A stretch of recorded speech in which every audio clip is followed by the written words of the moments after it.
How President Trump could actually reduce danger of war in Europe for the U.S. Brought to you by Forbes.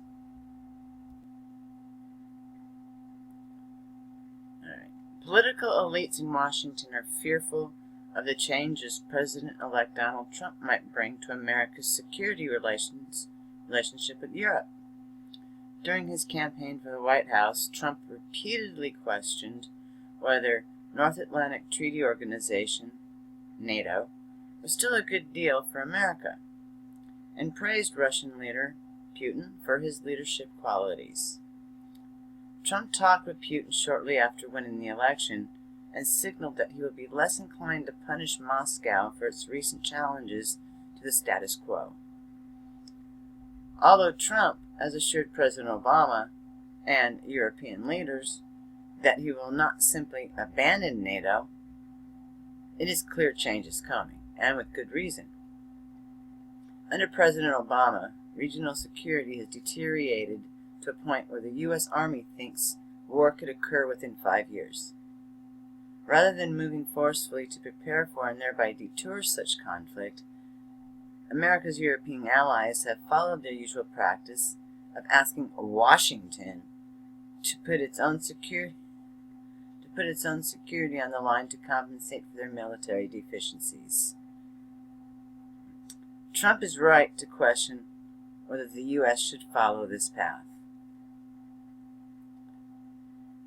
As candidate Trump observed during the election season, the Washington elites, who are aghast at the prospect of a shift in U.S. policy, are the same collection of sages who permitted 9/11 to happen, invaded Iraq for no good reason, presided over the destabilization of Libya, failed to halt fearsome carnage in Syria, and to this day think it makes sense to spend 100 times more on Afghan security than defending the U.S. homeland against nuclear attack. Given their track record, there is little reason to believe they really understand European security. In fact, there is a plausible case to be made, simply on the basis of what President-elect Trump said during the campaign, that the changes he might bring to transatlantic security will make America safer. Now, we all can only hope. Here are 5 likely developments under Trump that would reduce danger to America of war in Europe. This is it. Okay. Trump will seek common ground with Putin. Trump has said repeatedly that he admires Putin, which is a good place to start if you want to get along with the world's only other nuclear superpower. Although Russian military operations in Syria have been conducted in reprehensible fashion, they are not much different to the people on the ground from what America did in conflicts like World War II and Vietnam.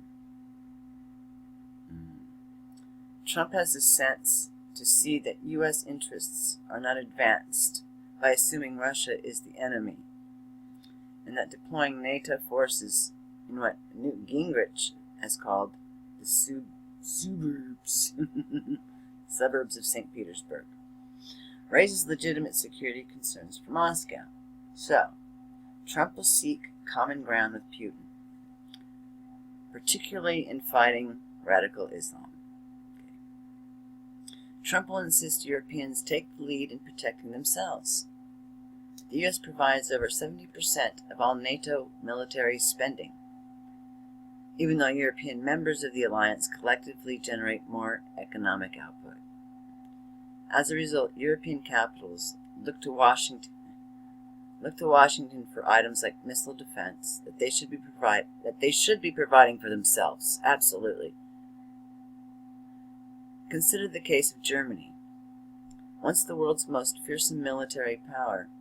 Today, it is a mere 250 main battle tanks, a single operational submarine, and no long-range bombers.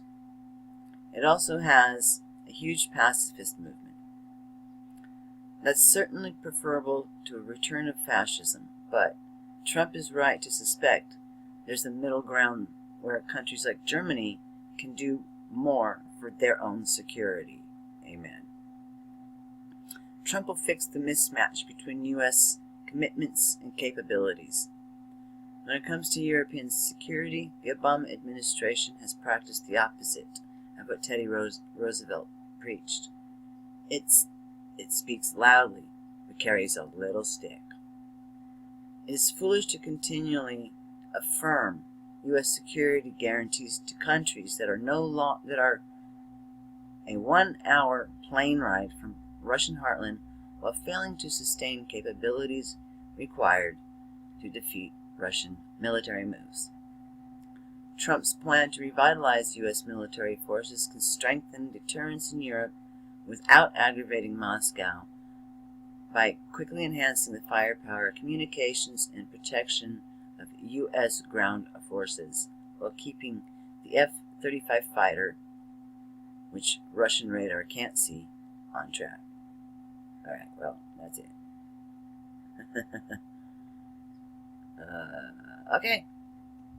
There you go.